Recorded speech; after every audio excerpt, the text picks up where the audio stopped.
Hello students, welcome to Magnet Brains. तो आज अब आप लोग बहुत ही स्ट्रेसफुल हो जाते हो ना एग्ज़ाम से थोड़ा सा पहले। तो भाई स्ट्रेस होना क्यों? आपका तो सारी तैयारी हो चुकी है, कहीं कोई भी ऐसी चीज़ नहीं है जो नहीं हमने कराई या आपने नहीं पढ़ी। तो बिल्कुल भी परेशान मत रहिए, क्योंकि जितना आप स्ट्रेसफुल रहेंगे आपको ये लगेगा कि भाई हमने तो कुछ पढ़ा ही नहीं, हमें कुछ आता ही नहीं। बिल्कुल निश्चिंत रहिए, सब कुछ पढ़ चुके हैं, सब कुछ हो चुका है। तो चलिए अब इसी को हम थोड़ा थोड़ा प्रैक्टिस करते जाते हैं। तो इससे पहले भी आपको सैम्पल पेपर कराए जा चुके हैं। तो आज हम जो लाए हैं आपके लिए ये है सैम्पल पेपर 2। अब इस सैम्पल पेपर 2 में हमने 1 कराया था। उससे पहले भी सीबीएसई ने जो मार्किंग स्कीम वगैरह इशू करी थी, आपको पूरा डिटेल में बताया था कि कितने मार्क्स का क्या क्वेश्चन रहेगा, सारी चीज़ें किस किस पैटर्न में पूछी जाएंगी सभी बता दिया था। फिर उसके बाद हमने आपको पेपर 1 सॉल्यूशन कराया, प्रैक्टिस कराई। अब आपके पास है आपका सेकंड पेपर, यानी कि सेकंड हम सैम्पल पेपर लेकर आए, आगे और भी लाएंगे ताकि हमारी प्रैक्टिस होती रहे। कहीं पे भी ऐसा नहीं हो कि कोई चीज़ हमसे छूट जाए। प्रैक्टिस करते रहते हैं तो इजीली होता रहता है। भाई 2 दिन बाद एग्ज़ाम है तो बिल्कुल टेंशन मत लीजिए। तो अब चलिए इसको देखते हैं, लेकिन आपको हम पहले से बता दें कि आपने सबसे पहले जितना भी आपने सब पढ़ लिया, सब कुछ हो गया। ध्यान रखिएगा कि जो भी राइटर्स हैं उनके बारे में पढ़ना बिल्कुल मत भूलिएगा। राइटर और पोइट्स जो हैं उनके बारे में भी ज़रूर पढ़ लीजिएगा, क्योंकि अगर क्वेश्चन उसमें से भी आते हैं तो वो आपके प्रिपेयर रहेंगे। अब चलिए शुरू करते हैं आपका क्वेश्चन पेपर। जैसे कि मैं बताती हूँ कि आपको जब क्वेश्चन पेपर मिलेगा तो आपको उसके लिए रीडिंग टाइम भी मिलेगा। तो रीडिंग टाइम आपको बहुत अच्छे से यूटिलाइज करना है, क्योंकि आपका यहाँ अपठित गद्यांश और पद्यांश तो आ नहीं रहा है। तो इसलिए उस रीडिंग टाइम को आप क्वेश्चंस को अच्छी तरीके से समझने में करेंगे। उस दौरान आपको लिखने की मनाही होती है, तो आप रिटन वर्क तो स्टार्ट नहीं कर सकते हो, लेकिन रीडिंग तो कर ही सकते हैं। तो रीडिंग करते समय सबसे पहले जो इंस्ट्रक्शंस आपके पास सामान्य निर्देश दिए गए हैं इसको ज़रूर पढ़ना है, क्योंकि बहुत सारे आप लोग क्या करते हो कि नहीं पढ़ते हो। ये लिखे इसीलिए गए हैं कि आपको पढ़ना है और इनको फॉलो करना है, क्योंकि अगर आप इनको फॉलो नहीं करेंगे तो आगे आप मिस्टेक करते रहेंगे, है ना। तो इसलिए जहाँ जहाँ जो कुछ लिखा है आपको सब कुछ डीपली पढ़ना है। तो स्टार्टिंग का जो रीडिंग टाइम मिल रहा है आपको उसमें हर एक चीज़ को, यानी कि पूरे क्वेश्चन पेपर को अच्छे से समझ लेना है। तो चलिए क्या क्या समझना है, कैसे कैसे समझना है और किस चीज़ पे मेन ध्यान देना है वो देखते हैं। तो जब आपको क्वेश्चन पेपर मिलेगा तो इस तरीके से होगा। आपका विषय आपको देखना है कि हिंदी ए रहेगा, और साथ में ये जो कोड है कोड का ध्यान रखना है, क्योंकि आपको पता है कि हिंदी में 2 सिलेबस होते हैं, ए और बी। तो इसीलिए आपसे बोला जा रहा है आप ए बी पे ज़्यादा ध्यान नहीं दो, लेकिन कोड आपको ध्यान रखना है कि आपका कोड क्या है। आपका है 002। ये एकदम ही एक्यूरेट है, आपको इस पे ही स्टिक होके आगे चलना है। अब उसके बाद आते हैं आपके पास निर्धारित समय 2 घंटे हैं। अब ये 2 घंटे हैं और आपके पास रिटन वर्क काफ़ी है, इसलिए स्टार्टिंग से ही आपको अपनी स्पीड बिल्डअप करके रखनी है। कहीं पर भी आपको ऐसा नहीं रखना है कि अरे अभी बहुत तो टाइम है हम कर लेंगे। ऐसा नहीं करिएगा, क्योंकि आगे आपके पास में जो हमारा लेखन कार्य है वो काफ़ी लेंदी है, जैसे जिसमें अनुच्छेद है, पत्र है, आपके 2 विज्ञापन है, संदेश है 2, तो बहुत लेंदी है। तो उसके लिए आपको मैक्सिमम टाइम रखना है।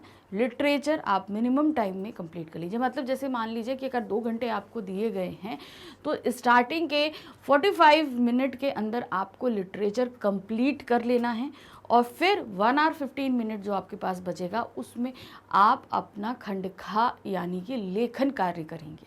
टाइम मैनेजमेंट करके चलेंगे तो आपका कुछ भी छूटेगा नहीं। अब ये आपका टोटल 40 मार्क्स का है, ध्यान रखिएगा। 40 मार्क्स में आपका 50-50 जो है वो डिवाइडेड रहता है, थोड़ा सा 19-20 हो सकता है। तो वो आपको ध्यान रखना है कि मार्क्स आपको दोनों जगह से अलग अलग दिए गए हैं, उनको ध्यान रखते हुए हर एक चीज़ चलनी है। अब जो सबसे बड़ी चीज़ आपको ध्यान रखनी है इन क्वेश्चन पेपर्स में वो है आपकी वर्ड लिमिट्स और क्वेश्चन में दिए गए इंस्ट्रक्शंस। हर क्वेश्चन के साथ आपको इंस्ट्रक्शन दिए गए हैं कि मतलब आपको जैसे मान लीजिए खंड का में प्रथम प्रश्न है, तो अब उसमें आपको अगर 4 क्वेश्चन दिए हैं तो 3 करने हैं। तो अब आपको ऐसा नहीं आपने पढ़ा नहीं और आपने 4 के 4 क्वेश्चन कर लिए, तो फालतू का टाइम आप उसमें दे रहे हो, टाइम आपका वेस्ट हो रहा है, तो वो आपको नहीं करना है। तो अब जो सबसे पहले, उसके बाद जो सेकंड चीज़ होती है वर्ड लिमिट। वर्ड लिमिट पे ध्यान रखना है। अब आपको दिया गया 25 to 30, अब आप 60-70 वर्ड्स का लिखते चले जा रहे हो, एग्जामिनर उसके मार्क्स आपको नहीं देगा, उसमें टाइम वेस्ट नहीं करिए। वर्ड लिमिट जितनी दी गई है उसी के अंदर आपको काम करना है। चलिए अब आते हैं सामान्य निर्देश क्या दिया गया है। इस प्रश्न पत्र में 2 खंड हैं, खंड का और खा। खंड का जो है वो आपका लिटरेचर, आपकी दोनों ही पुस्तक क्षितिज और कृतिका से दिया गया है। खंड खा आपका लेखन कार्य है, जिसमें व्याकरण का पूरा लेखन कार्य आपको करना है। फिर आते हैं सभी प्रश्न अनिवार्य है, यथासंभव सभी प्रश्नों के उत्तर क्रमानुसार ही लिखिए। ये बहुत ही इंपॉर्टेंट इंस्ट्रक्शन है।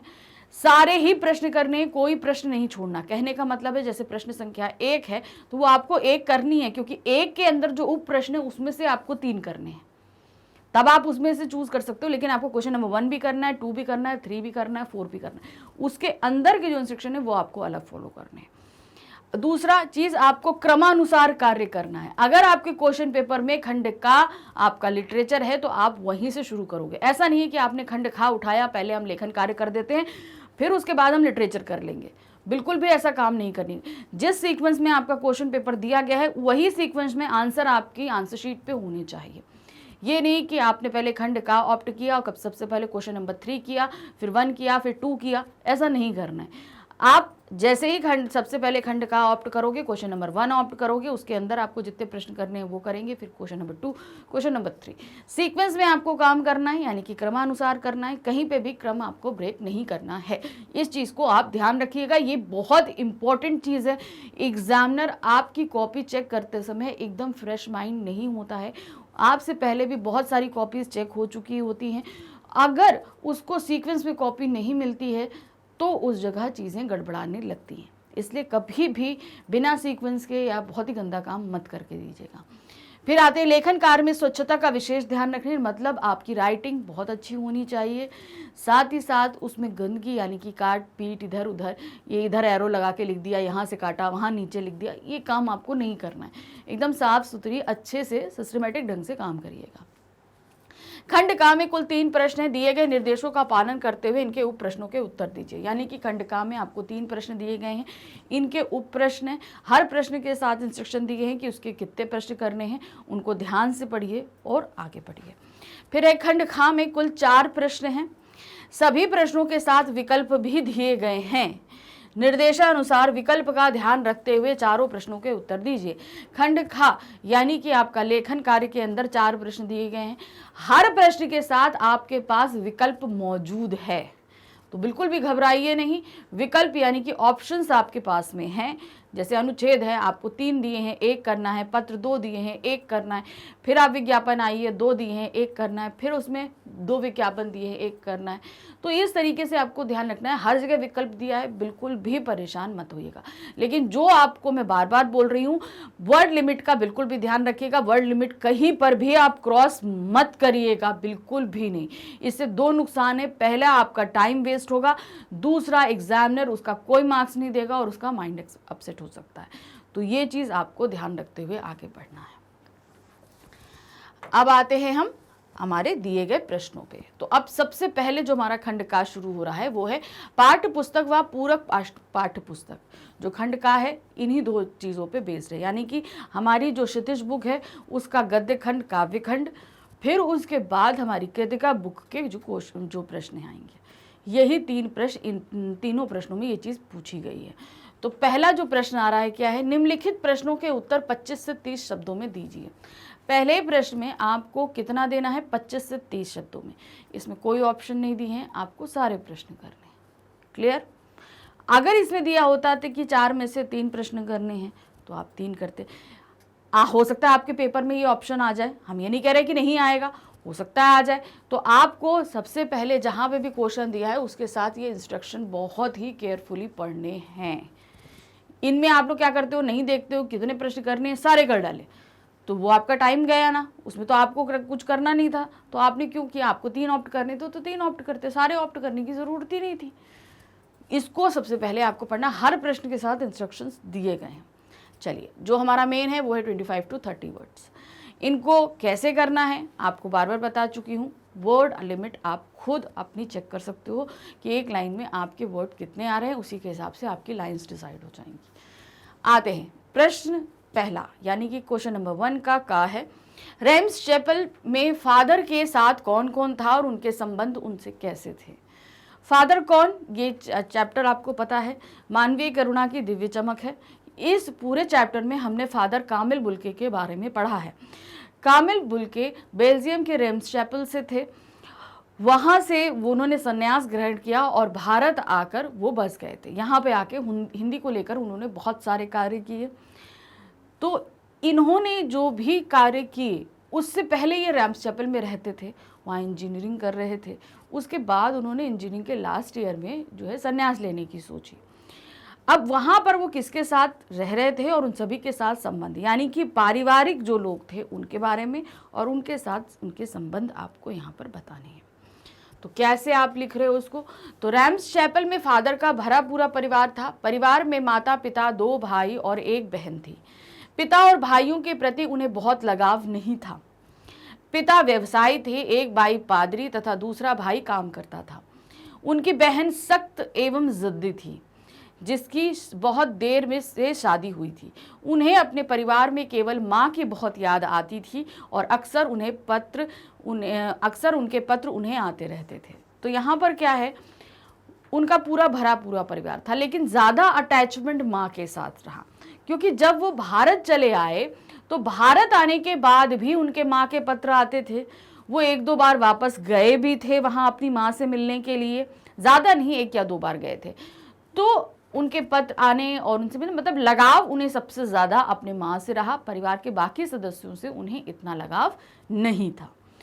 तो यहाँ पर हमने 25 से 30 शब्दों के अंदर ये आंसर ख़त्म कर दिया, ज़्यादा हमने नहीं रखा। जो चीज़ें अब जहाँ से ज़्यादा आपके पास वर्ड लिमिट है तो आप ज़्यादा इसको नहीं मतलब पूरा एक्सप्लेन कर सकते हो। तो ये चीज़ ध्यान रखनी है कि जितना भी आंसर आप लिखोगे उसमें पूरी बात आपकी क्लियर हो जानी चाहिए। अब खा प्रश्न आता है, नवाब साहब ने बहुत ही यत्न से खीरा काटा, नमक मिर्च बुरका, अंततः सूंघ कर ही खिड़की से बाहर फेंक दिया। उन्होंने ऐसा क्यों किया? उनका ऐसा करना उनके कैसे स्वभाव को इंगित करता है? तो अब नवाब साहब ठहरे लखनऊ के नवाब, पहली चीज तो ये खीरा जैसी मामूली चीज को उन्होंने ईगो का इशू बना लिया। भाई वो नवाब हैं, एक तो इतनी तुच्छ चीज खा रहे थे, सबसे पहली चीज ये, और जब उन्होंने लेखक को क्या कहते हैं ऑफर किया कि लीजिए आप भी खा लीजिए, तो उन्होंने भी मना कर दिया कि नहीं भाई हम नहीं खाएंगे। तो अब जिसको सामने एक साधारण व्यक्ति ने खाने से मना कर दिया, उसे नवाब कैसे खा सकता है? अब चूंकि अगर वो नहीं खाते और ऐसे फेंक देते तो भी उनकी शान के खिलाफ था कि भाई इतने बढ़िया इन्होंने खीरे खरीदे, क्यों फालतू में फेंक दिए। अब उनको अपनी शान भी दिखानी थी और आन भी बनाए रखनी थी, तो उसके लिए उन्होंने खीरे को काटने का पूरा एक बढ़िया सा प्रोसीजर फॉलो किया और फॉलो करने के बाद में उसको खाया नहीं, सूंघ सूंघ के खिड़की से बाहर फेंक दिया, सिर्फ ये दिखाने के लिए कि मेरी आन मतलब मेरा अहंकार कितना है एक नवाब होते हुए। तो यहाँ पर ये सारा उन्होंने सिर्फ अपनी नवाबी शान को दिखाने या व्यक्त करने के लिए किया था। नवाब साहब अपनी नवाबी शान और अमीरी का झूठा दिखावा कर रहे थे। उन्होंने खीरे खाने के लिए ही खरीदे थे, यानी कि जब लेखक आए तो उससे पहले वो खरीद चुके थे। खरीदे उन्होंने खाने के लिए, भाई किसी को ना खाना हो तो वो क्यों खरीदेगा। उन्होंने खरीदे तो इसीलिए थे कि उन्हें खाना था, लेकिन लेखक ने मना किया था इसलिए वो नहीं खाएंगे। पहले उन्होंने बड़े यत्न से खीरा काटा, नमक मिर्च बुरका और लेखक से खाने का आग्रह किया, ऑफर किया उन्हें कि खाइए, किंतु लेखक ने मना करने पर उन्हें भी खीरा खाने में तौहीन का अनुभव हुआ कि मतलब एक साधारण व्यक्ति ने खीरा खाने के लिए मना कर दिया तो एक नवाब कैसे खीरा खा सकता है। इसलिए इसमें उनको बहुत ही बेइज्जती महसूस हो रही थी। इसलिए उन्होंने खीरे की फाकों को एक एक करके सूंघा और खिड़की से बाहर फेंक दिया। ऐसा करके मानो वे लेखक को ये बता देना चाहते थे कि खीरा खाकर पेट भरना तो साधारण लोगों का काम है, कि मतलब आपको भूख लगी तो साधारण लोग खीरा खरीद के खा सकते हैं, तो ये नॉर्मल इंसान है, हम तो ठहरे नवाब। उनके द्वारा उन्हें सूंघना ही पर्याप्त है, यानी कि वो अगर सूंघ ले नवाब तो वही बहुत है, हमारे लिए खाना इतना कोई ज़रूरी नहीं। इस प्रकार वह यह सब लेखक को नीचा दिखाने और अपनी अमीरी का झूठा प्रदर्शन करने के लिए कर रहे थे। तो उन्होंने ये सब किस लिए किया था? खाली अपनी शान का झूठा प्रदर्शन करने के लिए। प्रश्न गा आता है, लेखक ने फादर को मानवीय करुणा की दिव्य चमक क्यों कहा है? सबसे पहले तो आप समझिए मानवीय करुणा क्या चीज है। मानवीय करुणा यानी कि मानवों के अंदर पैदा होने वाली भावनाएं। अब ये भावनाएं क्या हैं? हम लोग जैसे मानव हैं, हम लोग के अंदर हर्ष भी है, शोक भी है, करुणा भी है, वात्सल्य भी है, ये सारे रस हम लोग के अंदर भरे हुए हैं, ठीक है। लेकिन एक साधु और संत जब संन्यास ले लेता है तो वो इन सभी फीलिंग से कहीं ना कहीं विरक्त हो जाता है, इनसे अलग हो जाता है। क्यों? क्योंकि वो सांसारिक मोहमाया से अलग हो गया। जो लोग सांसारिक मोहमाया में बंधे रहते हैं उन्हीं के अंदर ये फीलिंग्स ज़्यादा होती हैं। लेकिन यहाँ तो इनके साथ ऐसा नहीं है, ये तो सन्यासी थे। लेकिन सन्यासी होते हुए भी वो अपने सभी मित्रों से बिल्कुल वैसे ही जुड़े थे जैसे कि एक साधारण गृहस्थ मानव जुड़ा होता है। उन्हीं के साथ जैसे मिलना होता था वो वैसे मिलते थे, सारे भाव व्यक्त करते। छोटे बच्चे के साथ वात्सल्य, किसी के यहाँ कोई शोक हो जाए तो करुणा, मतलब सारे ही उनके अंदर थे। इसीलिए उनको मानवीय करुणा की दिव्य चमक कहा गया है, क्योंकि एक साधु होते हुए भी एक साधारण इंसान जैसी सारी फीलिंग्स उनके अंदर थी। फादर मानवीय गुणों से युक्त एक असाधारण व्यक्ति थे। उनके मन में सभी के प्रति कल्याण की भावना थी। उन्होंने भारत को अपनी कर्म भूमि बनाया और सभी भारतीयों को अपनत्व, वात्सल्य, ममता, करुणा, प्रेम, सांत्वना जैसे मानवीय गुणों से सींचा। उनके व्यक्तित्व में करुणा की दिव्य चमक झलकती थी। उनका जीवन अनुकरणीय और श्रद्धा के योग्य था। यही कारण था कि मृत्यु के उपरांत भी उनकी ये याद सबके दिल में बसी थी। यानी कि वो जिससे भी मिलते थे उससे एक रिश्ता कायम कर लेते थे, भले उनसे कोई रिश्ता नहीं हो, लेकिन भावनात्मक तौर से एक रिश्ता कायम हो जाता था। और इसी कारण वो जो एक बार मिल लिए तो फिर वो सभी को याद रहते थे। प्रश्न कहा है, लखनवी अंदाज पाठ में निहित संदेश स्पष्ट कीजिए। अब ये जो पाठ हमने पढ़ा लखनवी अंदाज, इसमें इस पूरे पाठ में संदेश हमें क्या मिल रहा है? तो यहाँ पर क्या हो रहा था कि भाई एक साधारण व्यक्ति और एक नवाब साहब दोनों आज सामने थे और खीरे को लेकर एक आन का कारण बना दिया नवाब साहब ने। तो यहाँ जो झूठी शान दिखाई जा रही थी वो दिखाने के लिए लेखक ने हम सभी को मना किया है।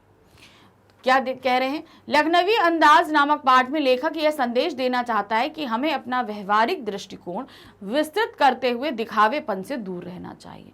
यानी कि हमारा जो सोशल बिहेवियर है, व्यवहारिकता यानी कि सोशल बिहेवियर जो है उसको थोड़ा बृहत करना चाहिए। ये नहीं कि हम ज़रा सी बातों में बहुत ही इमोशनल हो जाएं, अपनी अहंग का कारण बना लें, हमें ऐसा नहीं करना चाहिए। और दिखावापन यानी कि शो ऑफ से हमें बचना चाहिए। तो इसको हमने आपको बहुत ही इजी लैंग्वेज में समझा दिया। व्यवहारिक दृष्टिकोण यानी कि हमारा जो सोशल पॉइंट ऑफ व्यू होता है, जब हम बाहर निकलते हैं, घर से बाहर निकलते हैं तो हमारा हर चीज़ को देखने का अपना एक पॉइंट ऑफ व्यू होता है। जब तक हम घर में हैं हमारे, लेकिन बाहर हम जब निकलते हैं तो हर एक चीज़ को हमें थोड़ा सा ब्रॉड माइंडेड तरीके से सोचना चाहिए। और साथ ही हमें जितना भी है शो ऑफ नहीं करना चाहिए, जो है हमारे पास उसी से दिखावापन हमें ज़्यादा नहीं करना चाहिए। हमें वर्तमान के कठोर यथार्थ का सामना करना चाहिए तथा काल्पनिकता को छोड़कर वास्तविकता को अपनाना चाहिए, जो हमारे आचरण और व्यवहार में भी दिखना चाहिए। अब वो उन्होंने क्यों बोला कि हमें वास्तविकता यानी कि जो फैक्ट है हमें उसे अपनाना चाहिए, और जो इमेजिनेशन में हम जीते हैं उसको हमें बिल्कुल भी टच नहीं करना चाहिए। ऐसा उन्होंने क्यों बोला? नवाब साहब नवाब थे, अगर उनकी नवाबी होती तो क्या वो सेकंड क्लास के डिब्बे में सफ़र कर रहे होते? नहीं ना। अर्थात उनकी नवाबी जा चुकी थी लेकिन उनकी नवाबी शान बरकरार थी, और इसको दिखाने के लिए ही ये सारा उन्होंने किया। तो इससे क्या फ़ायदा हुआ? वो खीरा जो उन्होंने खाने के लिए खरीदा था वो बिना खाया उन्होंने फेंक दिया, खाली दिखावेपन के कारण। तो वही चीज़ यहाँ पर बता रहे हैं कि हमें वास्तविकता क्या थी कि भाई आप नवाब भले रहे हों लेकिन अब नवाबी उतनी रही नहीं, नवाबी खत्म हो गई थी। तो अब आपकी वास्तविकता क्या थी? अब आप एक साधारण मनुष्य, तो थोड़ा उच्च मनुष्य थे, नवाब नहीं थे तो नहीं थे, लेकिन साधारण मनुष्य से थोड़ा सा उच्च थे, लेकिन आपको अपनी उस शान को दिखाने के लिए ये सारे कृत्य करने पड़े थे। इसीलिए हमें जो यथार्थ है उसमें जीना चाहिए, ना कि काल्पनिकता में। तो ये प्रश्न संख्या 1 के हमारे जो 4 प्रश्न थे हमने बता दिए। ये आपके क्षितिज के गद्य खंड से लिए गए थे। अब हम आते हैं हमारे क्षितिज के काव्य खंड से आपको प्रश्न पूछे जाएंगे। प्रश्न संख्या 2 में है, फिर आपको इंस्ट्रक्शन बहुत ही कायदे से पढ़ना है, कहीं कोई मिस्टेक नहीं करिएगा। बार बार बोल रही हूँ, हर क्वेश्चन के साथ इंस्ट्रक्शन दिए गए हैं, उनको बहुत ध्यान से पढ़िएगा। क्या है? निम्नलिखित प्रश्नों में से किन्हीं 3 प्रश्नों के उत्तर 25 से 30 शब्दों में देने हैं। अब आपको क्या करना है, आपके पास 4 प्रश्न दिए गए हैं प्रश्न संख्या 2 में, जिसमें आपको 3 प्रश्न करने हैं। तो जो भी 3 प्रश्न करने हैं उन्हें आप सीक्वेंस में करोगे। जैसे मान लीजिए आपको का और खा आ रहा है, उसके बाद घा आ रहा है, तो का करोगे, खा करोगे, फिर घा करोगे। अब मान लो का नहीं आ रहा है, खा आ रहा है, तो आप खा गा घा, इस तरीके से सीक्वेंस में आपको काम करना है। वर्ड लिमिट ध्यान रखनी है, 25 to 30 वर्ड्स के अंदर ही रहना चाहिए आपका, बहुत ज़्यादा नहीं बढ़ना चाहिए। 30 to 35 कर सकते हो, लेकिन अब ये सोचो कि 50 to 60 वर्ड कर दो तो फालतू में आप ये काम करोगे। एग्जामिनर को इस चीज़ से कोई मतलब नहीं है। तो क्वेश्चन नंबर 2 जो हमारा आ रहा है वो हमारे क्षितिज के काव्य खंड से है। काव्य खंड में आपके 2 चैप्टर दिए गए हैं, याद रखिए। एक उत्साह अट नहीं रही है, दूसरा है आपका कन्यादान। यहां पर है, कवि बादल से क्या करने के लिए कह रहा है और क्यों। तो ये जो क्वेश्चन हमारे पास में आया है, ये हमारी कविता उत्साह से लिया गया है। अब उत्साह में वो बार बार बादलों से क्या करने के लिए, कवि बादलों से बार बार क्या करने के लिए बोल रहे हैं। उन्होंने क्या बोला, कवि बादल से गरजने के लिए कह रहे हैं। वहां बरसने के लिए उन्होंने हर बार बस बादल से गरजने के लिए उन्होंने ज्यादा रिक्वेस्ट की है। क्या कह रहे हैं, गरजने के लिए कह रहे हैं, क्योंकि गरजना शब्द विप्लव और विरोध का सूचक है, यानी कि बदलाव लेकर आएगा और हम इस चीज को अपोज करते हैं, हमें नहीं मंजूर है। जो चीज प्रेजेंट है हमें नहीं मंजूर है और उसमें हम बदलाव चाहते हैं।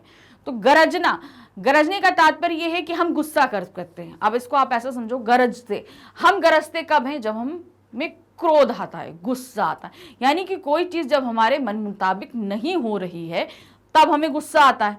यानी कि जो आप सामने देख रहे हो वो हमें मंजूर नहीं है, तभी हमने विरोध किया है और हम उसमें बदलाव चाहते हैं। तो यही चीज उन्होंने उत्साह कविता में बादलों से बोली है, क्योंकि जो प्राकृतिक माहौल चल रहा था उसके अकॉर्डिंग चारों तरफ सिर्फ गर्मी थी, पेड़ सूख गए थे, जानवर परेशान थे, मनुष्य परेशान थे, सभी। तो अब ये जो प्रेजेंट सिनेरियो था, जो प्रकृति का था, जो चल रहा था, वो हमें एक्सेप्टेबल नहीं है, हम उसमें बदलाव चाहते हैं। इसलिए उन्होंने कहा कि बादलों आओ गरजो, ताकि मनुष्यों के अंदर वो उत्साह आप संचारित कर सको। क्योंकि आप आए हैं, गरज रहे हैं, तो इसका मतलब कि बदलाव होगा, जल्दी होगा। क्योंकि आपका गरजना क्या था, हम विद्रोह कर रहे हैं, बादल क्या थे, हम विद्रोह कर रहे हैं और हम जल्दी बदलाव करेंगे। ये इस चीज को लेकर बादल आते हैं और इससे मनुष्य के अंदर उत्साह आ जाता है बादलों को देखकर। परिवर्तन के लिए कवि बादलों का आह्वान कर रहा है। प्राकृतिक परिवर्तन के लिए उन्होंने आह्वान किया है कि आइए बादलों, क्योंकि उनको विश्वास है बादलों के गरजने से प्राणी जगत में नई स्फूर्ति और चेतना का संचार होगा। यानी कि जो गर्मी से लोग परेशान हैं वो थोड़े से उत्साहित हो जाएंगे और उनके अंदर एक उम्मीद की किरण जागेगी कि जल्दी ही जल्दी इस गर्मी से वे निजात पाएंगे तथा वे उत्साहित होकर नवजीवन निर्माण करेंगे। तो मतलब अब क्या होता है, जब बादल आते हैं तो किसान क्या होते हैं, बहुत उत्साहित हो जाते हैं, क्योंकि उन्हें पता है कि उनकी जो खेत हैं वो नम पड़ जाएंगे और जल्द से जल्द वो खेती करेंगे। मनुष्य जो अभी तक गर्मी के कारण घर में बंद थे, उनके काम जो है सुस्त पड़े थे, अब वो बाहर निकलेंगे और स्फूर्ति के साथ काम करेंगे। जो लोगों को बिल्कुल भी ये गर्मी पसंद नहीं थी, वो बहुत ही सुप्त अवस्था में आ चुके थे, उनके अंदर नई चेतना जागृत होगी। तो इस तरीके से बादलों को गरजने के लिए अगर बुलाया गया है, किस लिए बुलाया गया है, ताकि पूरी प्राकृतिक माहौल और सभी लोगों के अंदर नई स्फूर्ति, चेतना उत्साहित हो सके। खा है, अट नहीं रही कविता के आधार पर फागुन के सौंदर्य का चित्रण कीजिए। अब फागुन मास जो हमारी इसी चैप्टर यानी कि उत्साह की दूसरी कविता थी, अट नहीं रही, उसमें फागुन मास के बारे में बताया गया। फागुन मास में क्या है, हर समय, क्योंकि उसी समय बसंत ऋतु का भी आगमन होता है, तो फागुन मास में जब बसंत ऋतु आती है तो चारों तरफ प्राकृतिक परिदृश्य बदल जाता है। पुराने पत्ते गिर जाते हैं, नए पत्ते निकल आते हैं, फूल खिल जाते हैं, चारों तरफ हवाओं में फूलों की खुशबू फैली रहती है। भंवरे, कोयल सभी बहुत उत्साहित होते हैं। इतना चारों तरफ सुंदरता होती है कि हम देखते हैं, जहां देखते हैं वहां हमें सुंदरता दिखाई देती है। हल्की हल्का ठंडी ठंडी हवा चल रही, जो ठंडी गर्म हवा रहती है वो, क्योंकि इससे पहले ठंड का मौसम होता है, वो चला जाता है। अब हल्की हल्की गर्माहट हवा में आने लगती है। क्या यहाँ पर दिया है? फागुन मास में प्रकृति की शोभा का चरमोत्कर्ष देखा जा सकता है। यानी उसी समय बसंत को भाई ऋतुराज क्यों कहा जाता है? क्योंकि उसी समय बहुत ही अच्छा, सबसे सुंदर माहौल, सबसे अच्छा माहौल मौसम उसी समय होता है। इसीलिए सबसे ज्यादा सुहावना मौसम जो है उसी फागुन मास में ही रहता है। यह मास वसंत ऋतु का स्वागत माह होता है। प्रकृति अपने पूरे यौवन पे होती है। यह समय शीत व ग्रीष्म ऋतु का संधि काल होता है। मतलब शीत ऋतु जाने को होती है और ग्रीष्म ऋतु आने को होती है, तो इनका संधि काल, मतलब इस समय ये दोनों मिल रहे होते हैं, एक जा रहा है और एक आ रहा है। फूलों से लदी वृक्षों की डालियां, कोयल का कुहुकना, शीतल मंद सुगंधित पवन का प्रवाहित होना, पक्षियों का कलरव, पतझड़ की ठूठ हुए पेड़ों पर फिर से नवपल्लों का आगमन, यानी कि जो पतझड़ के कारण सिर्फ पेड़ की डंडियां ही बची होती है ना, उसमें कुछ नहीं होता, उनमें क्या होता है, नए नए पत्ते खिलाते हैं। और चारों ओर फैले फूलों की खुशबू मन को आनंद से भर देती है। प्रकृति में चारों ओर उन्माद सा छा जाता है। उस सुंदर वातावरण को देखकर कवि की कल्पनाएं भी ऊंची उड़ान भरने लगती हैं। चाहकर भी प्रकृति की सुंदरता से आंख हटाने की इच्छा नहीं होती। सुंदरता प्रकृति के कण कण में समा जाती है। तो मतलब चारों तरफ इतनी सुंदरता होती है कि हम चाहे भी आंख हटा लें मगर वो आंख हट नहीं पाती है, जितनी भी कोशिश कर लीजिए। और हम चाहें कि सारी सुंदरता अपने अंदर भर ले तो वो भी हम समा नहीं पाते हैं। तो जितना भी कविता में, हमारी छोटी सी कविता है तो उसमें जितनी भी चीजों का प्राकृतिक परिवर्तन दिखाया गया है उन सभी को आप यहाँ पर लिख देंगे। तो नेक्स्ट क्वेश्चन यानी कि गा क्या है? कन्यादान कविता में माँ ने अपनी बेटी को जो सीख दी है, क्या वह आज के युग में अनुकूल है? कथन के पक्ष या विपक्ष में अपने विचार लिखिए। अब वो बहुत सारी सीख दे रही थी क्योंकि शादी हो रही थी उसकी बेटी की, तो उसने अपने जीवन के अनुभव जो किए थे, क्योंकि कभी वो भी शादी कर कर किसी के दूसरे के घर आई थी, तो उसने अपने जीवन में भी बहुत सारी जो अनुभव महसूस किए थे, उन्हीं सब का सार निकाल कर वो अपनी बेटी को दे रही थी। तो बेटी को देते समय उसने कई चीज़ें बोली भी कि जो है अपने कभी वस्त्र आभूषण पे नहीं रीझना, एक चीज़ उसने ये बोली। दूसरा, आग जलने के लिए, क्या कहते हैं, रोटी सेकने के लिए है, जलने के लिए नहीं, ये चीज़ उसने बताई। तो कई सारी चीज़ें उसने सीख दी थी। तो आपको बताना है कि ये सारी सीखें क्या आज के समय में कार्यरत हैं? क्या आज की माँओं को ये सीखें देनी चाहिए या नहीं देनी चाहिए? अब आप इसमें जो भी तर्क देती हो, यानी अगर आप हाँ में हैं तो उसका तर्क दीजिए, ना में है तो उसका तर्क दीजिए। आपको रीज़न देना है क्यों आप ये आंसर दे रहे हैं। कन्यादान कविता में वर्णित माँ एक सजग अनुभवशील नारी है। वह अपनी पुत्री को नारी जागृति एवं सशक्तिकरण के संबंधित शिक्षा देती है कि मतलब नारी को जागृत होना चाहिए और दूसरा शक्ति, उसके अंदर शक्ति भी प्रवाहित रहनी चाहिए। माँ अपने जीवन अनुभव के आधार पर अपनी बेटी को सचेत करती है। वह समाज में फैली कुरीतियों के प्रति उसे जागरूक करती है कि दहेज को लेकर किस तरीके से लोग जो हैं घर की बहुओं को प्रताड़ित करते हैं। तो ये चीज़ भी बताती है कि ये कुरीतियाँ हैं। माँ चाहती है बेटी केवल शारीरिक सुंदरता, सुंदर कपड़ों और गहनों से भ्रमित ना हो, बल्कि समाज में आए परिवर्तनों को देखे, क्योंकि उसकी तो दुनिया ही बदल रही थी। अभी वो अपने माँ बाप के साथ थी, अब उसकी पूरी दुनिया जो है वो जा रही थी ससुराल में। यहाँ पर उसके ऊपर काफ़ी जिम्मेदारियाँ थी, उसको सजग रहकर उन सभी जिम्मेदारियों का पालन करना था, तो सभी कुछ था उसके लिए। तो इसलिए जो उसके साथ होने वाला है उसके प्रति वो जागरूक रहे कि उसके साथ सही हो रहा है कि गलत हो रहा है। उसके हृदय में साहस और अधिकारों के प्रति जागरूकता हो, यानी कि उसके क्या अधिकार हैं, क्या कर्तव्य हैं, उसे ये सारी चीजें पता होनी चाहिए। प्रायः लोग लड़की की सरलता तो देखकर उसका शोषण करते हैं कि लड़की है, कमजोर है, सरल है, तो उसको हर तरीके से यूज करने की कोशिश करते हैं कि घर में बहुत सारे काम करा लिए, एक्स्ट्रा बर्डन दे दिया, तो बहुत तरीके से उसका शोषण किया जाता है। माँ नहीं चाहती कि उसकी बेटी के साथ ऐसा कुछ हो। इस प्रकार प्रस्तुत कविता में माँ ने बेटी को जो भी सीख दी है वह आज के युगानुकूल है। क्योंकि जो भी युग हो भाई, लड़की एक जब तक अपने माँ बाप के घर में रहती है तब की एक उसकी दुनिया अलग होती है। वो अभी तक लाड प्यार सुख से पल रही होती है, लेकिन जैसे ही वो शादी करके ससुराल जाती है, अभी तक वो जो लापरवाही का जीवन, मतलब उसके ऊपर कोई रिस्पॉन्सिबिलिटी नहीं थी कि ये काम उसे करना है, अब वहां पे जाके उसके ऊपर जिम्मेदारियां बहुत हो जाती हैं, उसके बहुत सारे कर्तव्य हो जाते हैं, सारी चीजें उसको ध्यान रखनी होती हैं, सबकी देखभाल करनी होती है, तो बहुत सारी चीजें।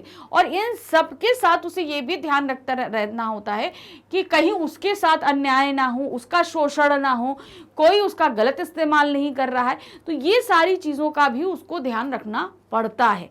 इसलिए किसी भी युग में जो इस माँ ने शिक्षा दी है अपनी बेटी को, वो हर युग में कार्यरत रहेगी।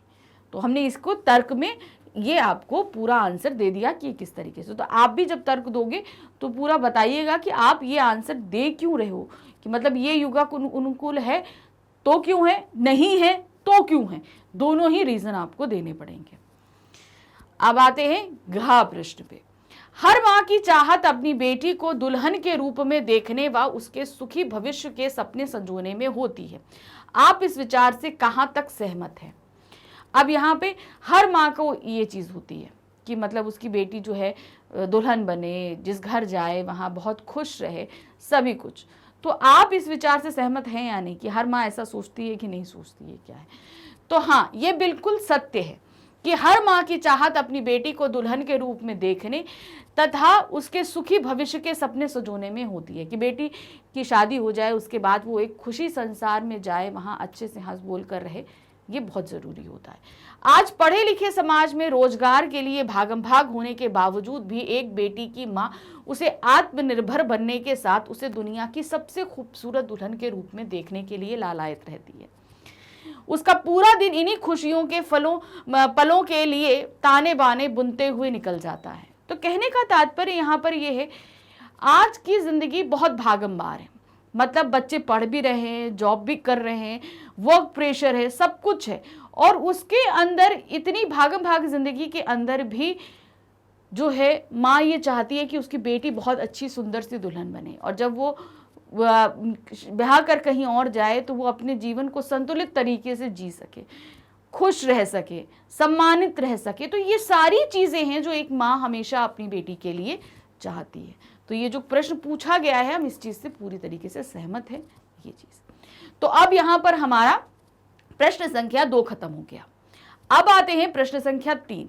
तो प्रश्न संख्या 3 में हमारी हिंदी की पूरक पुस्तिका कृतिका से प्रश्न आएंगे आपके पास में। क्या है, पहले हम इंस्ट्रक्शंस पढ़ेंगे। निम्नलिखित प्रश्नों में से किन्हीं 2 प्रश्नों के उत्तर लगभग 60 शब्दों में लिखिए। अब आपके पास 3 प्रश्न प्रस्तुत किए जाएंगे जिनमें आपको 2 प्रश्न करने हैं। वर्ड लिमिट आपकी बढ़ जाएगी, ये हो जाएंगे 60 वर्ड्स। ठीक है, 60-65 वर्ड्स तक आप कर सकते हो, बिल्कुल टेंशन नहीं है। तो अब क्या है, प्रश्न संख्या पहले आपकी तीसरी का पहला प्रश्न है का। माता का अंचल पाठ में बच्चों की जो दुनिया रची गई है वह आपके बचपन की दुनिया से किस तरह भिन्न है? मतलब जो दुनिया दिखाई गई वो एक ग्रामीण दुनिया थी, बच्चे अपने आसपास की हर एक चीज को खिलौना बनाकर खेलते थे। अब आपकी दुनिया से किस प्रकार, हम तो भाई शहर के बच्चे हैं, अब आपने जैसा भी बचपन जिया हो आपको उससे कंपेयर करते हुए भोलानाथ के बचपन को लिखना है। माता का अंचल पाठ में बच्चों की जो दुनिया रची गई है उसकी पृष्ठभूमि पूर्णतः ग्रामीण परिवेश पर आधारित है, क्योंकि वो गांव की है। पाठ में 30 या 40 के दशक के आसपास का वर्णन है। बच्चों का पेड़ों पर चढ़ना, सांप पकड़ना, चूहे के बिल में पानी उलीचना, चिड़िया पकड़ना, वर्षा में भीगना आदि खेल ग्रामीण परिवेश में ही संभव है। उस समय बच्चों का प्रकृति से बहुत जुड़ाव था, यानी कि बच्चे उनसे बहुत अटैच रहते थे। ग्रामीण समय में आप अभी भी जाएंगे अगर गांव वगैरह में तो बच्चों का खेल इसी तरीके से होता है वहां पर भी। हमारा बचपन नगरीय परिवेश में बीता है, यानी कि हम कहां पर रहे हैं, शहरों में रहे हैं, जो इस संस्कृति से पूर्णता भिन्न है। आज 3 वर्ष की उम्र होते होते बच्चों को नर्सरी स्कूल में दाखिल करा दिया जाता है। उनके खेल की सामग्री बाजार से खरीदे गए खिलौने होते हैं। बच्चों पर पढ़ाई का जोर होता है। जो समय पढ़ाई से बचता है उसके लिए cricket, volleyball, computer game, video game आदि खेल होते हैं। ऐसे में बच्चे प्रकृति से जुड़ नहीं पाते। हमारी दुनिया इस दुनिया से बिल्कुल अलग है। यानी कि भोलानाथ की जो दुनिया दिखाई गई है उसमें बच्चों ने, उनके जो खिलौने थे वो भी ग्रामीण तरीके से लिए गए थे। साथ ही वो जितना भी एक्टिविटी करते थे, वो पेड़ पे झूलना कूदना, ये सभी चीज़ें उनकी ग्राम। आप आज शहर में तो आप पेड़ पे नहीं कूद सकते ना, आप जाएंगे तो क्या कूदना संभव है? बिल्कुल भी संभव नहीं है।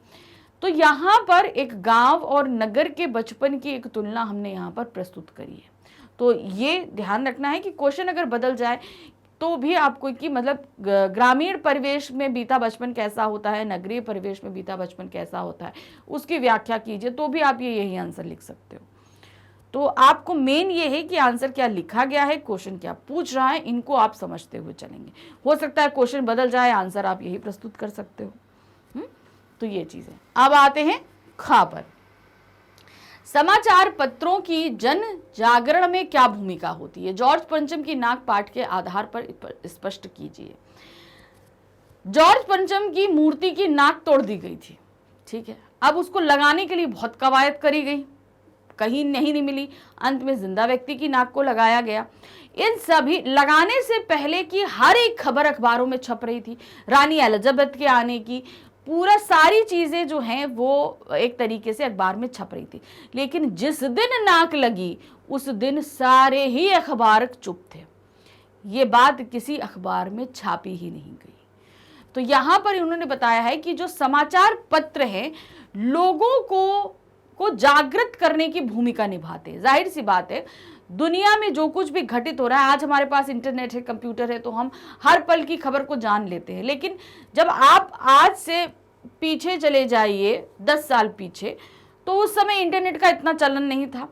लोग अखबारों पर ज़्यादा डिपेंडेंट थे खबरें पाने के लिए। आज भी अखबार ऐसा नहीं है कि बंद हो गया है, सभी के घरों में अखबार आते हैं। देश दुनिया की खबरों में हम अखबारों पर ही डिपेंड रहते थे। तो ये जो अखबार है, क्या ये लोगों को जागृत करने का कार्य करता था? जो भी शहर के अंदर या देश के अंदर कोई चीज ऐसी घट रही है, कुछ हो रहा है, तो उसके बारे में क्या जागृत करने का काम अखबार करता था? तो ये चीज पहले क्वेश्चन आपको समझ लेना है। तो भूमिका होती थी, यानी कि जागरण में क्या भूमिका है, कैसा वो करता था काम, आपको ये पाठ के आधार पर बताना है। पाठ में समाचार पत्रों ने कितना लोगों को जागृत किया, खास तौर से नाक का कट जाना और एलिजाबेथ का आना, इन सभी चीजों को लेकर। समाचार पत्रों की जन जागरण में बहुत महत्वपूर्ण भूमिका होती है, क्योंकि इसे जो है आप ये बोलेंगे कि चौथा स्तंभ, समाज का चौथा स्तंभ कहा जाता है। जनतंत्र में इसकी उपयोगिता और भी बढ़ जाती है। इसके माध्यम से सरकार की आवाज जनता तथा जनता की आवाज सरकार तक पहुंचती है। देश, समाज अथवा विश्व में घटित होने वाली महत्वपूर्ण घटनाओं का विस्तृत व निष्पक्ष ब्यौरा प्रस्तुत करने की जिम्मेदारी समाचार पत्रों की ही है। यदि समाचार पत्र अपनी भूमिका का उचित प्रकार से निर्वहन नहीं करते हैं, घटना का सत्य जनता तक नहीं पहुंचाते हैं, तो देश के लिए उचित नहीं होता। जिस प्रकार जॉर्ज पंचम की नाक पाठ में समाचार पत्रों ने पूरा सत्य लोगों तक नहीं पहुंचाया, समाचार पत्रों को राष्ट्रीय हित में अपने कर्तव्य का उचित प्रकार से पालन करना चाहिए।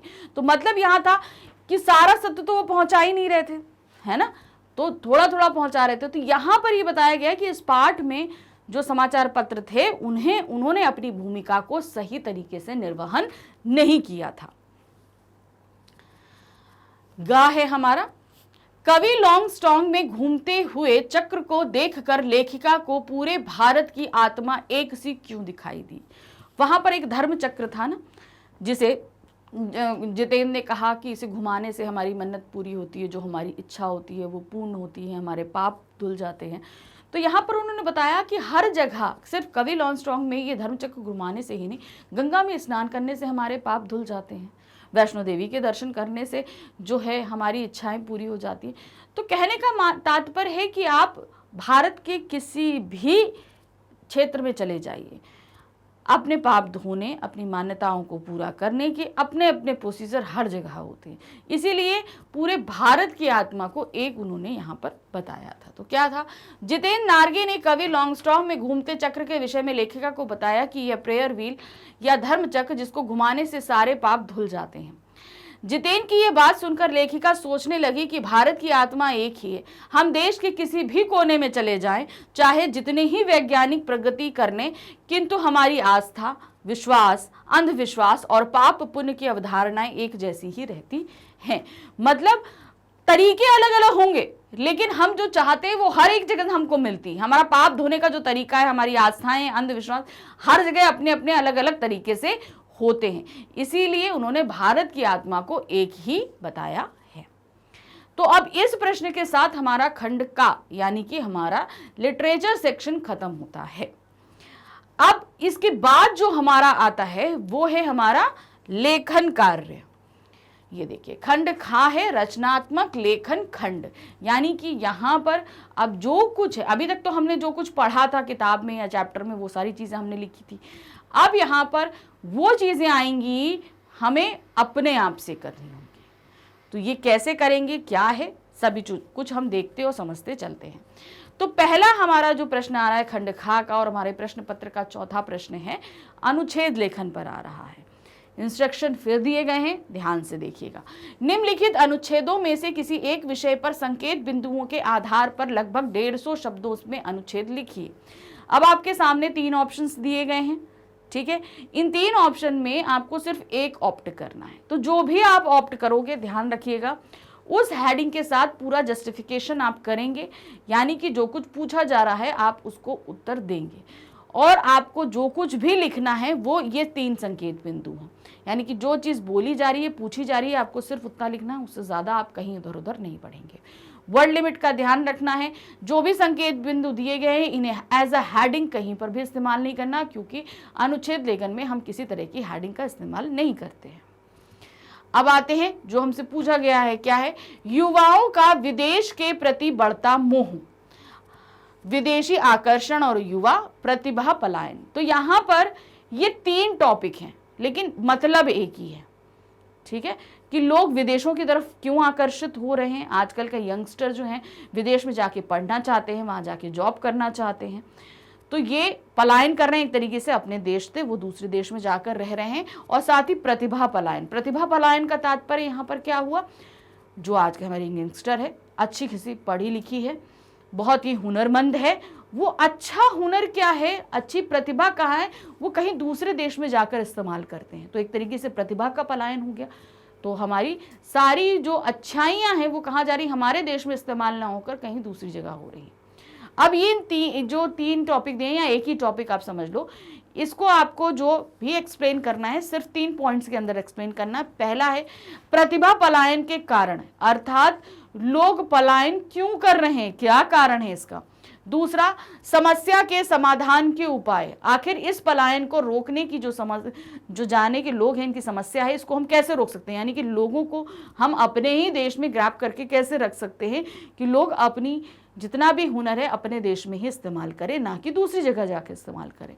फिर नेक्स्ट है निष्कर्ष, आपको एक कंक्लूजन यहाँ पर अपने वे से लिखना है। वर्ड लिमिट ध्यान रखिएगा बहुत अच्छे से। चलिए हम बताते हैं इसको आप कैसे करोगे 3 पॉइंट्स के अंदर। तो सबसे पहले तो जो भी आप ऑप्ट कर रहे हो वो हेडिंग डाल देना, जैसे यहाँ पर जिस तरीके से दिया था हमने पूरी हेडिंग डाल दी है। युवाओं का विदेश के प्रति बढ़ता मोह, विदेशी आकर्षण और युवा प्रतिभा पलायन। तो इन तीनों में से कोई भी किसी एक टॉपिक पे पूछा जाए, मतलब सेम ही है, आपको एक ही चीज पूछी जा रही है। लिखेंगे कैसे? किसी भी देश की युवा शक्ति देश के विकास और प्रगति का मुख्य आधार होती है, किंतु समय परिवर्तन के साथ युवाओं की सोच बदल रही है। आत्मनिर्भर बनने के बाद एक सुविधा संपन्न जीवन जीने की अभिलाषा में आज युवक विदेशों के प्रति आकर्षित हो रहे हैं। विदेशों का स्वतंत्र वातावरण और उच्च स्तरीय जीवन शैली के कारण विदेश जाने वाले विद्यार्थियों की संख्या भी तेजी से बढ़ रही है।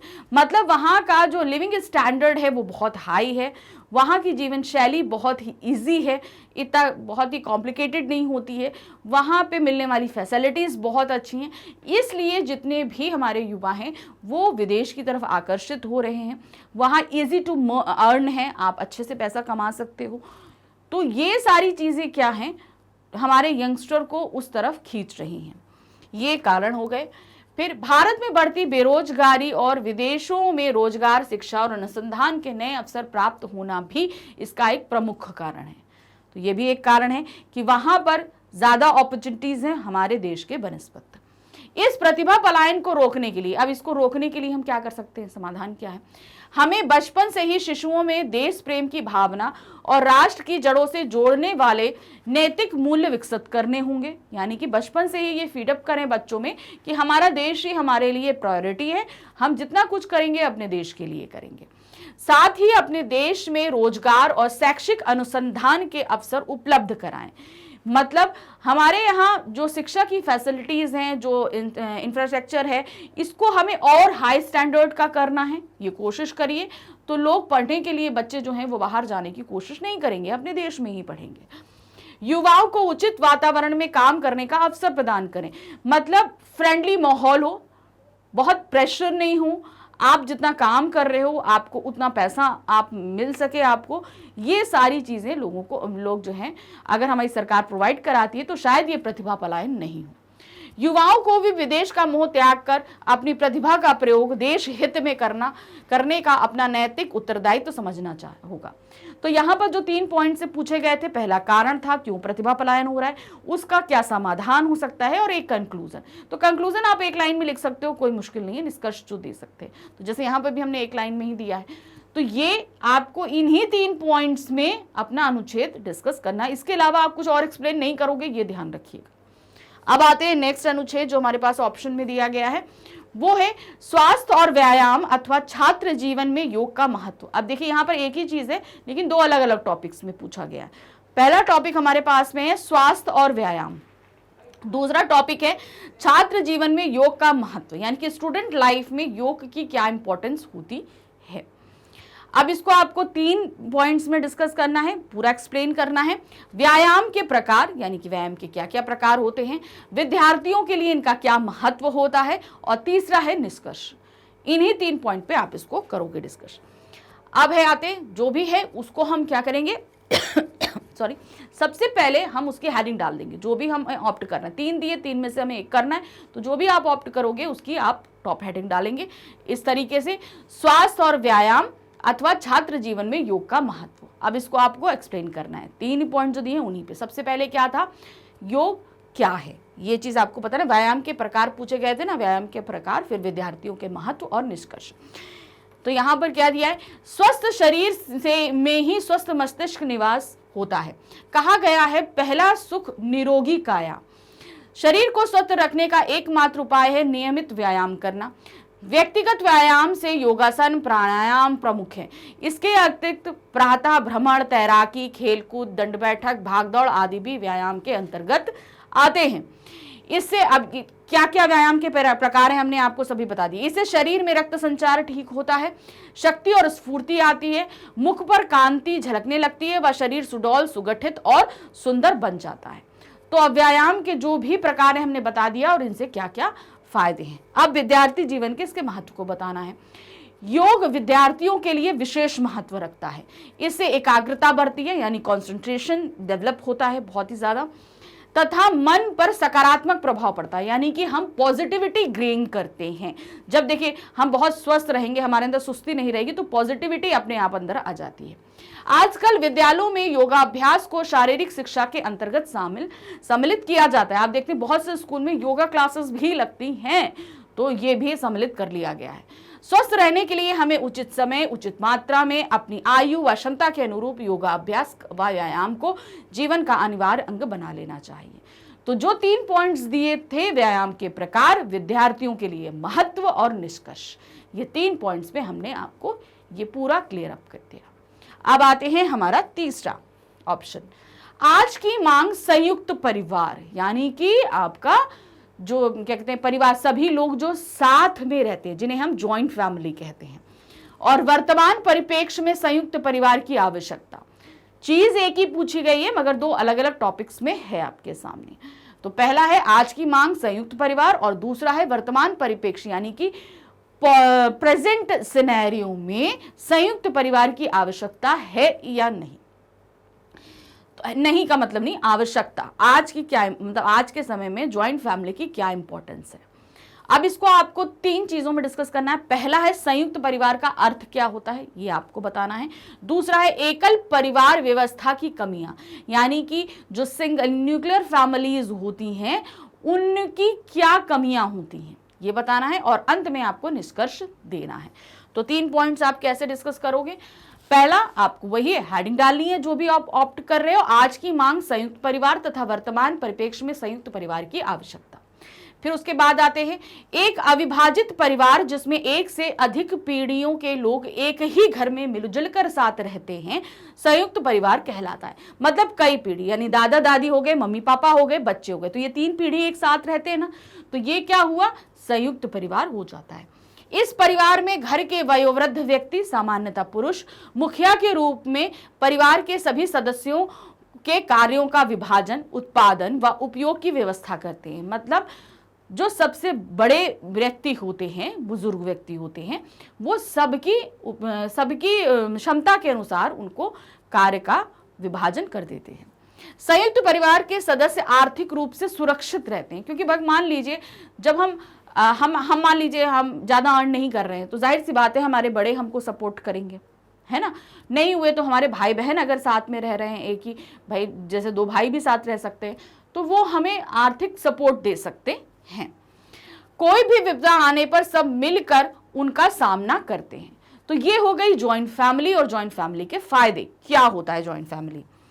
फिर आते हैं आज औद्योगिक क्रांति के फलस्वरूप परिवारों की स्थापना और संयुक्त परिवारों का तेजी से होता विघटन चिंता का विषय बना हुआ है।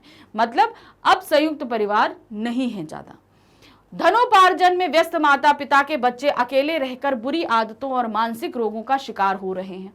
यानी कि जो अब जैसे हमने बताया कि आपको सिंगल पेरेंट्स भी रहते हैं, आपके जो कहते हैं न्यूक्लियर फैमिलीज भी हैं, तो इसमें क्या हो रहा है कि बच्चों की केयर ऑफ करने के लिए जो पेरेंट्स नहीं रहते, जो ग्रैंड पेरेंट्स रहते हैं वो नहीं, तो बच्चे क्या है वो बुरी आदतों में पड़ जाते हैं। मान लीजिए हम मम्मी पापा चले गए काम करने के लिए, अब बच्चे घर में अकेले हैं, वो क्या कर रहे हैं क्या नहीं कर रहे हैं तो उनको देखने के लिए कोई नहीं है। अगर ग्रैंड पेरेंट्स रहते हैं तो उनको सही बुरा अच्छा उनको संस्कार सभी चीज़ वो लोग देखते रहते हैं। तो एक तरीके से बच्चे बिगड़ इस वजह से रहे हैं, बुरी आदतें और मानसिक रोगों का शिकार हो रहे हैं तथा पति पत्नी अहंकार का टकराव होने के कारण अवसादग्रस्त। अब घर में जब बड़े नहीं है तो उस कारण से क्या होता है, जो मियाँ बीबी हैं उनके अंदर टकराव भी बहुत ज़्यादा होता है। ऐसे घर में बुजुर्ग रहते हैं तो ये चीज़ रहता है कि लोगों के ईगो नहीं टकराना पाते और वो आपस में लड़ते भी नहीं हैं। दूसरी ओर वृद्धों को की भी उचित संरक्षण प्राप्त हो जाता है और इससे क्या होता है कि उनको बहुत ही ज़्यादा जो भाई बुजुर्ग होते हैं उनको थोड़ा साथ की ज़रूरत होती है। इस स्थिति को सुधारने के लिए हमारी संस्कृति की अनमोल परंपरा हमारे संयुक्त परिवार आज की मांग है।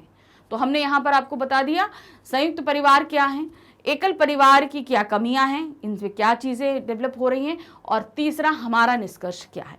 अगर जॉइंट फैमिली रहेगी तो तीनों ही पीढ़ियों को आपस में मिलजुल कर रहने और एक दूसरे का सपोर्ट मिलता है, तीनों को ही फायदा होता है, तीनों पीढ़ियों। तो ये तो अब हमारा प्रश्न संख्या 4 समाप्त हो गया। अनुच्छेद के हमने तीनों आपको अच्छे से बता दिए। अब हमारा जो आएगा प्रश्न संख्या 5 पर वो है हमारा पत्र। तो चलिए पत्र देखते हैं। तो क्या है प्रश्न संख्या 5 पे ध्यान रखिए, जब आपके सामने पत्र आएगा तो सबसे पहले पत्र को कायदे से एकदम कायदे से पढ़ना है, बहुत ध्यान से कि वो पत्र आपसे पूछ क्या रहा है, क्योंकि उसको पढ़ने के बाद ही आप डिसाइड करोगे औपचारिक है अनौपचारिक है, उसी हिसाब से आपका फॉर्मेट आगे बढ़ेगा। तो प्रश्न पहले पढ़ेंगे। प्रश्न क्या है, अपने छोटे भाई को पत्र लिखकर वरिष्ठ नागरिकों के प्रति सम्मान और सद्भाव की सीख दीजिए। तो अब यहाँ पर किसको लिखना है, हमें अपने भाई को, छोटे भाई को पत्र लिखना है कि बड़े जो बुजुर्ग लोग होते हैं उनके प्रति सम्मान की भावना व्यक्त करने की सीख देनी है हमें। तो छोटा भाई है तो जाहिर सी बात है कि ये अनौपचारिक पत्र है। तो अनौपचारिक पत्र जब हमारे सामने आता है तो उसको हम शुरुआत कैसे करते हैं, जैसे हम पत्र लिख रहे हैं तो हमारे एड्रेस से शुरू होगा। एड्रेस के बाद हमारी डेट आएगी, डेट का भी फॉर्मेट अलग रहेगा इसमें। कैसे, देखिए सबसे पहले हमने 2 या 3 लाइन में अपना इनिशियल एड्रेस दे देना है। A417 सेक्टर 12 जागृति विहार दिल्ली, तो ये हमने एड्रेस दे दिया। अब उसके बाद हमारी दिनांक आई। दिनांक आपको क्या रखना है, जो भी मंथ होता है, यानी कि जनवरी है तो हम 1 लिखते हैं, उसकी जगह हम पूरा जनवरी लिखेंगे। अगर जुलाई है तो हम उसकी जगह 7 की जगह हम जुलाई लिखेंगे। जैसे यहाँ पर दिया है 19 जुलाई 2000 ये दिया है, तो इसी तरीके ये फॉर्मेट हमारा अनौपचारिक पत्रों की डेट का रहेगा। दिनांक आ जाएगा, पता के बाद दिनांक आ जाएगा। उसके बाद आप जिसको भी पत्र लिख रहे हो उसको रिगार्ड, अब जैसे यहाँ पर हम छोटे भाई को लिख रहे हैं तो छोटे भाई को हम क्या बोलते हैं, अनुज बोलते हैं। हम बड़े भाई को लिख रहे होते तो अग्रज लिख देते, ठीक है। तो यहाँ क्या है, प्रिय अनुज मुकेश, तो यहाँ पर नाम आपको बाउंड नहीं दिया गया, सिर्फ आपको इतना बोला गया है कि आपका छोटा भाई है। तो इस कंडीशन में आप क्या करोगे, अपने छोटे भाई का नाम कोई भी नाम रख दो। आपका अगर एक्चुअल भाई है तो आप उसका नाम भी लिख सकते हो। फिर आते हैं शुभाशीष, यानी कि हम उसको आशीर्वाद देते के साथ शुरू करेंगे। फिर है क्या बताना, अब जैसे यहाँ पर अब आते हैं अपने टॉपिक के बारे में। टॉपिक हमारा पास क्या है, वरिष्ठ नागरिकों को सम्मान और सद्भाव की सीख, यानी कि उसको देना है कि बड़े जो बुजुर्ग लोग होते हैं उनका सम्मान करना है। कल ही मुझे माता जी का पत्र प्राप्त हुआ जिसमें मुझे ज्ञात हुआ कि दादी जी का स्वास्थ्य ठीक नहीं है। मुझे कल से उनकी बहुत चिंता हो रही है, कि मतलब जो दादी है उनकी तबीयत ठीक नहीं है। प्रिय भाई, मुझे लगता है कि उनकी बीमारी का मुख्य कारण उनका अकेलापन है। इस उम्र में बुजुर्ग लोग सभी का प्यार चाहते हैं, किंतु अपनी व्यस्त दिनचर्या में हमारा इस ओर ध्यान नहीं जाता। मैं चाहता हूं कि तुम उनके साथ थोड़ा समय बिताओ ताकि उन्हें अकेलापन महसूस ना हो। इससे उनकी आधी बीमारी स्वतः ही दूर हो जाएगी। मतलब वो अकेली हैं, इससे उनकी बीमारी बढ़ती जा रही है। प्रिय भाई, बुजुर्गों के पास पर्याप्त अनुभव होता है, मतलब एक्सपीरियंस होता है। हमें उनके अनुभवों से सीखना चाहिए। उन्हें समाज की प्रत्येक गतिविधि में शामिल करने का प्रयास करना चाहिए। हमें वरिष्ठ नागरिकों से यह एहसास दिलाना चाहिए कि हम हमेशा उनके साथ हैं। हमें उनकी बहुत आवश्यकता है। उनके बिना हमारा जीवन अधूरा है, ताकि उन्हें भी लगे कि हम जब तक जिएं शान से जी। तो मतलब एक जो इमोशनल सपोर्ट होता है वो हमें अपने ग्रैंड पेरेंट्स को देना है, और साथ ही उनका जितना एक्सपीरियंस है हमें लेना है। तो यहाँ पर भी हमारा ही फायदा है। मुझे आशा ही नहीं विश्वास है कि तुम मेरी बात का मान रखोगे और दादी जी का पूर्ण सम्मान करोगे, साथ ही उनकी देखभाल में माता पिता का सहयोग भी दोगे। मैं भी अपना काम पूरा करके परसों तक नोएडा पहुंच जाऊंगा। माता पिता, अब यहाँ पर जब हमने टॉपिक पूरा खत्म कर दिया तो अब घर में जितने भी लोग हैं, बड़े हैं तो चरण स्पर्श प्रणाम, और साथ ही छोटे हैं तो उन सभी को प्यार के साथ आप एंड करोगे। माता पिता को मेरा प्रणाम तथा छोटी बहन रचना को ढेर सारा प्यार कहना। तुम्हारा बड़ा भाई प्रलभ। तो यहाँ पर हमने क्या दिखाया कि नीचे आपको सिर्फ अपना नाम लिखना है और कुछ नहीं लिखना। एड्रेस हम अपना पहले लिख चुके हैं, सभी को प्रणाम दिया। तो ये हमारा फॉर्मेट है, ध्यान रखिए औपचारिक पत्र का। अब आते हैं आपके सामने, अब इस प्रश्न में आपके सामने ऑप्शन है, 2 पत्र दिए गए हैं, आपको एक करना है। तो पहला तो ये था। अब दूसरा अथवा में आपके पास क्या रखा गया है, फिर से टॉपिक ध्यान से पढ़ेंगे। आप अपने नगर में एक रक्तदान शिविर का आयोजन करना चाहते हैं। नगर के स्वास्थ्य अधिकारी को पत्र लिखकर इस कार्य के लिए डॉक्टरों की समुचित व्यवस्था हेतु अनुरोध करें। अब हमें क्या करना है, यहाँ पर नगर के स्वास्थ्य अधिकारी को पत्र लिखना है कि डॉक्टरों का हमें एक अच्छा सा पैनल दे दें ताकि हम एक रक्तदान शिविर का आयोजन कर सकें। तो अब ये हमारा हमने पढ़ के देख लिया कि ये हमारा औपचारिक पत्र है। अब औपचारिक पत्र में हमने सेवा में और सेवा में कहाँ नहीं लिखना है, कई बार आपको समझा चुकी हूँ। तो यहाँ पर हम किसी की सेवा में नहीं हैं, हम एक अनुरोध कर रहे हैं, इसलिए हम कहाँ से शुरू करेंगे, जो हम जिस पदाधिकारी को लिख रहे हैं उसके पद के नाम से शुरू करेंगे। नगर स्वास्थ्य अधिकारी लखनऊ उत्तर प्रदेश। फिर अपडेट, अपडेट का यहाँ फॉर्मेट क्या रहेगा, सिंपल जैसे हम डेट डालते हैं नंबर्स में ही पड़ेगी, 15/8/2000। अब जो भी हमारा औपचारिक पत्र रहता है उसमें विषय का होना जरूरी होता है। तो विषय लिखेंगे, विषय किस लिए, रक्तदान शिविर के आयोजन हेतु हम एक रिक्वेस्ट डाल रहे हैं, वो लिखेंगे। अब जब हम पत्र लिखते हैं तो पूरे रिगार्ड्स के साथ में लिखेंगे। महोदय, सविनय निवेदन है कि हम कैंट क्षेत्र के निवासी ये नागरिक कल्याण समिति के तत्वावधान में अक्टूबर माह में एक रक्तदान शिविर का आयोजन करना चाहते हैं। तो यहाँ पर हम कब करना चाह रहे हैं, अक्टूबर में, ये भी हमने बता दिया। इस शिविर में सुगम संचालन के लिए प्रशिक्षित डॉक्टरों की उपलब्धता को ध्यान में रखकर किसी एक तारीख का निश्चय कर हमें सूचित करने की कृपा करें, जिससे हम आगामी कार्यक्रम की रूपरेखा तैयार कर सकें। मतलब हम अक्टूबर माह में करना चाहते हैं, हमने डेट डिसाइड नहीं करी है। स्वास्थ्य अधिकारी पे जब डॉक्टर अवेलेबल होंगे तो उस दिन हम स्वास्थ्य शिविर लगा लेंगे, उनसे हमने डेट की रिक्वेस्ट करी है, साथ ही डॉक्टर्स की रिक्वेस्ट करी है, धन्यवाद देंगे क्योंकि वो होगा। फिर भवदीय, मतलब जो हम लिख रहे हैं हम अपना वो करेंगे। भवदीय सुधांशु कुमार, संयोजक रक्तदान शिविर कैंट क्षेत्र लखनऊ। तो अब यहाँ पर हम पत्र जब लिख रहे हैं तो हम उनसे प्रति उत्तर भी मांग रहे हैं, हम उनसे उत्तर मांग रहे हैं ना, तो उसके लिए हमें अपना पूरा एड्रेस देना पड़ेगा। क्यों, क्योंकि भाई वो उत्तर देंगे तो हमें एड्रेस तो देना पड़ेगा, उत्तर वो हमें कहाँ भेजेंगे, कब हमें तारीख और डॉक्टर्स को अलॉटमेंट की हमको डेट देंगे ना वो, तो उसके लिए इस जगह हमें अपना पूरा एड्रेस लिखना पड़ेगा। तो हम जिस संस्था के थ्रू ये काम कर रहे थे उस संस्था का हमने एड्रेस दे दिया है। तो ये हमारा एक औपचारिक और एक अनौपचारिक पत्र का हमने आपको टोटल फॉर्मेट क्लियर कर दिया। अब जो आते हैं वो है हमारे पास विज्ञापन। ठीक है, विज्ञापन आपको यहाँ पर 2 करने होंगे। जैसे प्रश्न संख्या 6 में 2 विज्ञापन दिए गए हैं तो उसमें से 1 करेंगे, 7 में 2 दिए गए हैं उसमें से 1 करेंगे। तो यानी कि टोटल में 2 आपके पास ऑप्शन दिए गए हैं, टोटल 2 विज्ञापन आपको करने हैं। क्या है, पहला प्रश्न संख्या 6 का का, तो का में आपके पास ऑप्शन में 2 दिए हैं। आपके शहर में एक नया संगीत विद्यालय खुला है, इसके प्रचार प्रसार हेतु लगभग 50 शब्दों में एक आकर्षक विज्ञापन तैयार करना है। अब इसको देखिए इस तरीके से बनाएंगे। सबसे पहले हम बॉक्स बनाएंगे। अब बॉक्स बनाने के बाद विज्ञापन जब भी तैयार करते हैं तो जो भी हमारा इंपॉर्टेंट चीज होती है उसे हम स्टार्टिंग शुरू करते हैं। जैसे है, संगीत सीखने के इच्छुक विद्यार्थी के लिए खुशखबरी, शीघ्र खुल रहा है आपके नगर में प्रयाग संगीत विद्यालय, इलाहाबाद द्वारा मान्यता प्राप्त संगीत विद्यालय है, सरस्वती संगीत संस्थान। नाम क्या दिया गया है इसका, सरस्वती संगीत संस्थान। अब इस संगीत संस्थान की विशेषताएं क्या हैं, अपनी सुविधा अनुसार समय में शास्त्रीय संगीत सीखें, मतलब आपको टाइम फ्लेक्सिबिलिटी दी गई है। अनुभवी एवं सहयोग योग्य शिक्षकों द्वारा संगीत की शिक्षा, यानी कि वहां जितने शिक्षक हैं वो प्रशिक्षित हैं। कम शिक्षण शुल्क है, मतलब ज्यादा फीस नहीं है। विभिन्न वाद्य यंत्रों का भी प्रशिक्षण है, यानी कि इंस्ट्रूमेंटल म्यूजिक भी आपको सिखाया जाएगा।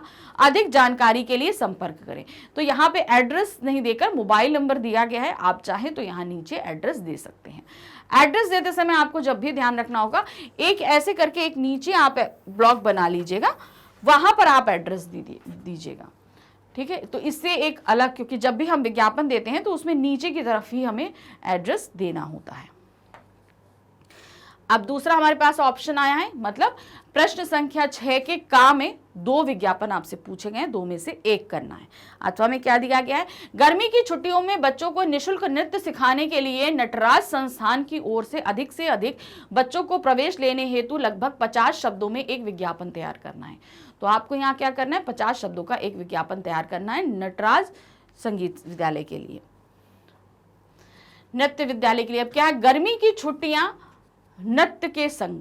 तो सबसे पहले आपको एक ब्लॉग बनाना है।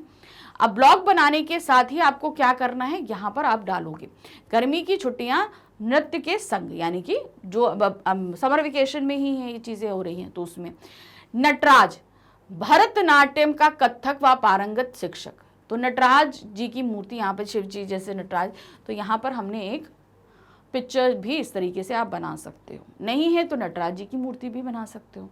आइए और नृत्य सीखिए, 15 जून से पहले आएं और निःशुल्क नृत्य सिखाएं। निःशुल्क। आयु सीमा 4 से 15 वर्ष तक, लड़के लड़की। समय शाम 4 से 5 बजे तक, संपर्क करें इस पे। तो यहाँ पर समय भी दे दिया, ऑफर भी दे दिया, क्योंकि जब भी हम कोई विज्ञापन बनाते हैं तो ध्यान रखिएगा ऑफर हमें जरूर देना होता है, विज्ञापन में हमेशा ये चीज रहती है। चलिए अब आते हैं खा पे। खा हमारे पास क्या पूछा गया है, पर्यावरण विभाग की ओर से जन संरक्षण का आग्रह करते हुए लगभग 50 शब्दों में एक विज्ञापन तैयार करना है। अब यहाँ पे हम कोई ऑफर नहीं देंगे, क्योंकि यहाँ पे हम लोगों को प्रेरित करते हुए एक विज्ञापन तैयार कर रहे हैं कि आपको जल का संरक्षण करना है। तो यहाँ पे ज्यादा से ज्यादा लोगों को शिक्षित करते हुए बातें हमें बतानी है। तो कैसे बताएंगे, जल संरक्षण है तो एक पिक्चर जरूर आप देखिएगा। सबसे पहले हमने एक क्या किया, बॉक्स बनाया। बॉक्स के अंदर एक पिक्चर आप पहले बना लेना, क्योंकि हमेशा पिक्चर बनाने का जब आप पहले काम कर लोगे ना, तो आपको ये आइडिया रहेगा कि आपको लिखना किस साइड में। डिसाइड हमने लिख लिया इधर, तो पिक्चर हम इधर बना लेंगे। लिखने के बाद पिक्चर बनाओगे ना, तो लिखने का आपको बहुत ज़्यादा शिफ्टिंग का काम करना पड़ेगा। तो इसलिए आप डिसाइड कर लो कि आपको रिटन वर्क अगर इधर करना है तो पिक्चर इधर बनाओ, पिक्चर उधर बनाना है तो रिटन वर्क नीचे करना है या इधर करना है। वो माइंड सेट करके आप काम करते चलना। अब आते हैं, सबसे पहले किस चीज के लिए था, जल संरक्षण, यानी कि आपको पानी को बचाना है। तो अब यहां पर आप लोगों को इसकी इंपॉर्टेंस ही बताएंगे। जल जो नहीं तुम बचाओगे, कल तुम बहुत पछताओगे। जल के बिना होगा जीवन कैसा, सोच के तुम घबराओगे। याद रखिए, जल की एक एक बूंद अनमोल है। जल बचेगा तभी दुनिया बचेगी। बूंद बूंद नहीं बचाओगे तो बूंद बूंद को तरस जाओगे। वृक्ष लगाइए, जल बचाइए। इसीलिए आज और अभी से पानी की एक एक बूंद बचाना प्रारंभ कीजिए। घर घर में हो जल संरक्षण की व्यवस्था। अब ये किसकी तरफ से दिया गया है, पर्यावरण मंत्रालय द्वारा जनहित में ये जारी है। तो ये आपको ऊपर दिया ही गया था क्वेश्चन में, तो वही चीज हमने यहाँ पर लिख दी। चलिए, तो ये हो गया। अब इसके बाद हमारा एक इसमें ऑप्शन और आ रहा है। ऑप्शन में क्या दिया गया है, नेक्स्ट विज्ञापन। अब इन दोनों ही में से आपको एक करना, पहले वाले दो में से एक करना था, फिर खा वाले दोनों में से एक करना है। रजिस्टर एवं कॉपियां बनाने वाली रचना कंपनी के उत्पाद प्रचार हेतु एक विज्ञापन लगभग 50 शब्दों में तैयार कीजिए।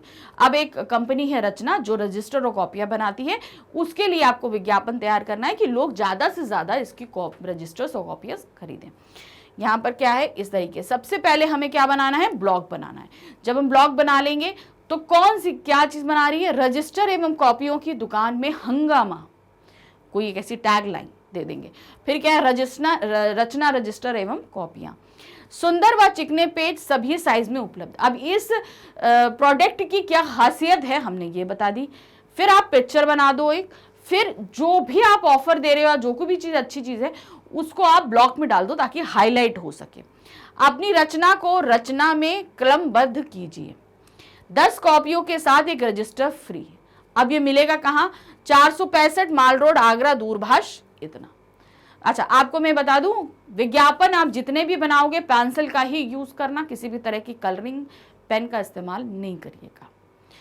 तो यहां पर आपके ये 4 विज्ञापन हमने आपको समझा दिए। अब इसके बाद हमारा जो आता है वो आता है संदेश लेखन।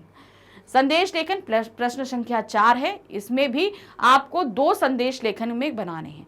तो का में 2 दिए गए हैं, 2 में से 1, खा में 2 दिए गए हैं, 2 में से 1 करना है। अपने मित्र को परीक्षा में सफलता प्राप्त करने पर लगभग 40 शब्दों में एक बधाई संदेश लिखिए। तो इसका भी फॉर्मेट है। सबसे पहले आप ये देख लो कि संदेश कौन सा है। संदेश आपको क्या लिखना है, बधाई संदेश लिखना है। किसको लिखना है, अपने मित्र को, कि वो परीक्षा में सफल हुआ है। सबसे पहले आप ब्लॉग बनाओगे।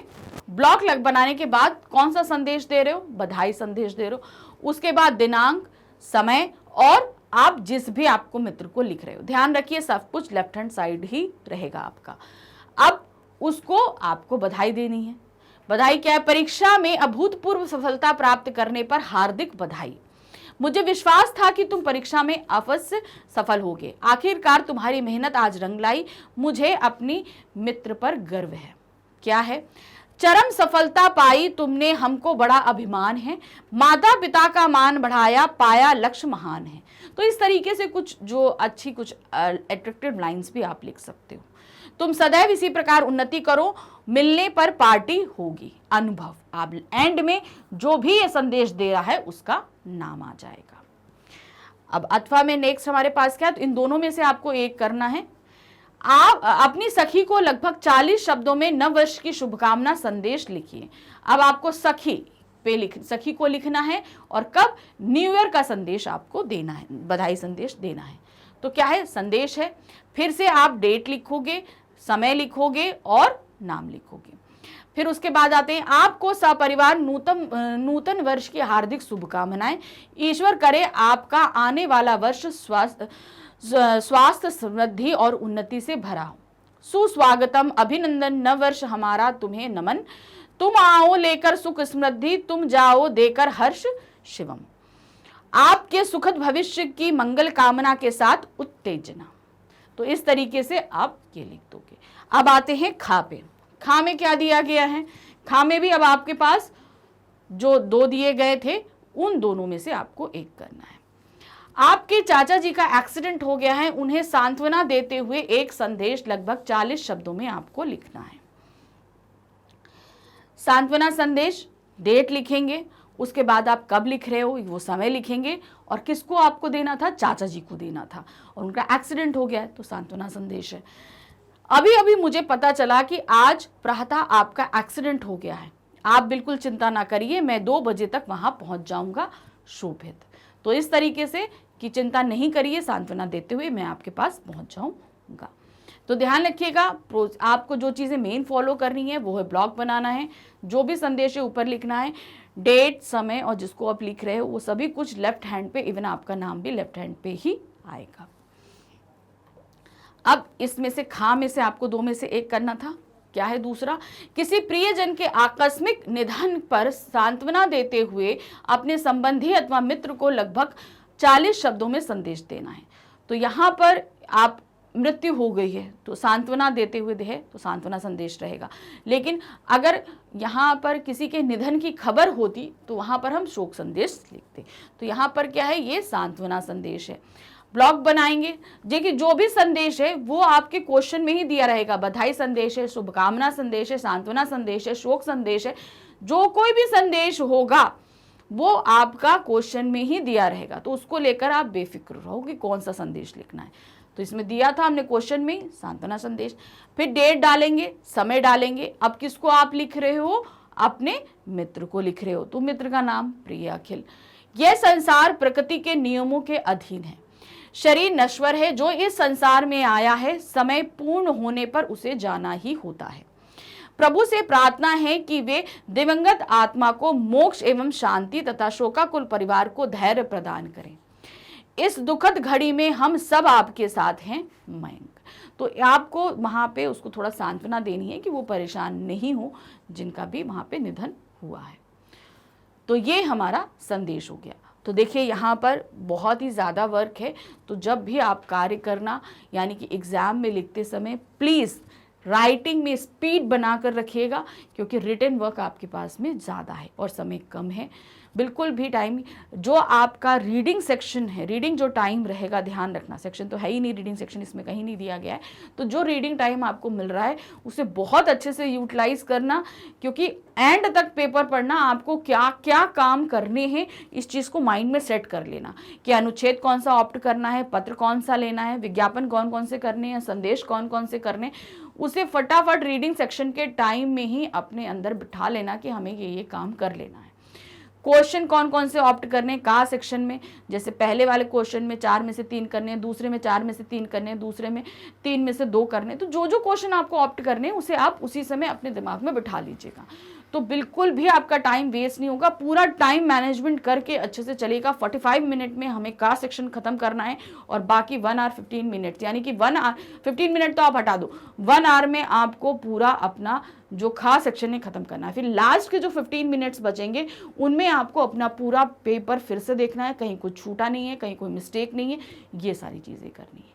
तो ध्यान से ये सारा समय टोटल मैनेज करके चलिएगा, फटाफट आपका काम हो जाएगा। तो चलिए एग्जाम करिए। नेक्स्ट अभी हम जल्दी ही आपके लिए और भी सैम्पल पेपर लेके आएंगे, तो रेडी रहिएगा। Bye bye.